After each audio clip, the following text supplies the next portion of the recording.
یہ بات ہے قرآن. کہاں ہے محمد کا وہ اللہ جسے کسی نے نہیں دیکھا، جو ہمارے خداؤں کے سامنے کھڑے ہونے کی جرت کر سکے؟ یہ بات ہے نبی پاک کے پردادا ہاشم. مکہ والو، میں ہوں ہاشم عبد مناف کا بیٹا، اور ہم اللہ کے گھر کے محافظ ہیں. بالکل صحیح کہا، ہم اللہ کے گھر کے رکھوالے ہیں. کسی میں ہمت نہیں ہمارے قافلے کو روکنے کی.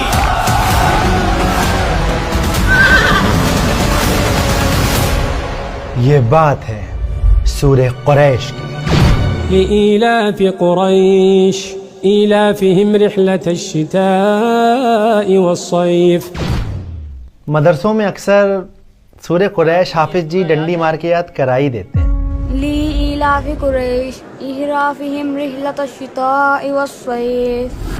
لیکن زندگی میں ایسے موقع بہت کم ہوتے ہیں جب کوئی یہ بتاتا ہے کہ اصل میں سورہ قریش ہے کیا اور کیوں اللہ نے اس کو نازل کیا. قریش بڑا گھمنڈ کرتے تھے اپنی دولت پر، مگر اللہ نے انہیں یاد دلا دیا کہ یہ سب اس کا دیا ہوا ہے. کیا ہے سورہ قریش کے نازل ہونے کے پیچھے کی کہانی، اور کون تھے امر الاولا عرف ہاشم؟ یاد ہے نبی کے پردادا ہاشم کا زمانہ، میں اس وقت بچہ تھا. اور کیسے قریش قبیلہ اتنا خود غرض ہو گیا کہ اللہ نے اس کو مثال بنا کر قرآن میں ہمیشہ کے لیے قید کر دیا. مکہ سے پیغام آیا ہے، اللہ نے قریش قبیلے کی غفلت کو لوگوں کے لیے سبق بنا دیا ہے. اور سب سے زیادہ امپورٹنٹ، 1400 سال پہلے نازل ہوئی اس سورت کا آج ہماری زندگی میں کیا کام ہے، جانیں گے اس ویڈیو میں. فليعبدوا رب هذا البيت الذي أطعمهم من جوع وآمنهم من خوف. اسکالرز کہتے ہیں کہ سورہ قریش مکہ میں اس وقت نازل ہوئی جب قریش کے سردار اپنی دولت کا گھمنڈ دکھا کر آپ صلی اللہ علیہ وآلہ وسلم کی مخالفت کرنے لگے. اے بنو ہاشم کے لوگوں، ایک بات میری سمجھ میں نہیں آتی. کون سی بات ابو حکم؟ کیا سمجھ نہیں آتا تمہیں؟ مجھے سمجھ نہیں آتا، اگر اللہ کو پیغمبر چننا ہی تھا تو قریش کے کسی امیر سردار کو چن لیتا. پورے مکہ میں بنو ہاشم کا یہی مفلس شخص ملا اللہ کو. صحیح بات، اللہ کسی سردار کو نبی بنا دیتے. اور جب ان لوگوں کا غرور، ان کا گھمنڈ حد سے پار ہو گیا، تب اللہ سبحانہ و تعالیٰ نے ان کو یاد دلانے کے لیے کہ کیا تھی ان کی حیثیت، کیا تھا ان کا مقام، اللہ نے سورہ قریش کو نازل کیا. محمد ہر جگہ ہمیں لاجواب کر رہے ہیں، اور اب وہ ہمارے قریش قبیلے کے خلاف ایک نئی شاعری لائے ہیں. کہتے ہیں ہم ناشکرے ہیں. شاید وہ ٹھیک کہتے ہیں. سوچو ذرا. کیا کہا؟ میں سوچوں؟ یہ مت بھولو کہ ہم عام لوگ نہیں بلکہ قریش کے سردار ہیں. کیا تم بھول گئے وہ زمانہ جب مکہ بھوک سے تڑپ رہا تھا، بدحال تھا؟ یہ بات اصل میں محمد صلی اللہ علیہ وآلہ وسلم کے پردادا ہاشم کے زمانے کی ہے. یہ وہ دور تھا جب مکہ قحط کا شکار تھا، آبادی کم تھی، اس کے باوجود لوگ بھوک سے بلک رہے تھے. ان کی ہر سانس اپنے آپ میں ایک سوال تھی. یہ وہ دور تھا جب لوگ ابراہیم علیہ السلام کی سکھائی توحید کو بھول چکے تھے. مکہ بت پرستی اور شرک کا گڑھ بن چکا تھا. کعبہ کے اندر اور اس کے آس پاس 360 بتوں کو رکھ دیا گیا تھا. دن رات لوگ ان بتوں کی پوجا کرتے، ان کو اللہ تک اپنی بات پہنچانے کا وسیلہ سمجھتے. اے ہبل، ہماری دعاؤں کا وسیلہ بن. اے ہبل، بچے بھوک سے مر رہے ہیں، رحم کر، رحم. یہ زمانہ اتنا مشکل تھا کہ لوگوں کو خوابوں میں بھی روٹیاں نظر آتی. کل میں نے ایک خواب دیکھا، ہم دونوں بیٹھے تھے، پیٹ بھر کر روٹی کھا رہے تھے اور پھر سیر ہو کر ٹھنڈا پانی پیا. وقت اپنی رفتار سے بہتا رہا. مکہ والے دیوتاؤں کی پوجا کرتے رہے. وہ اپنی دیوتاؤں سے دن رات بھیک مانگتے، ان کی عبادت کرتے. ہماری دعا کو اللہ تک پہنچا دے. ہبل کی شان سلامت رہے. مگر ان کا کوئی دیوتا کام نہ آیا. دھیرے دھیرے انسان اور جانور مرنے لگے.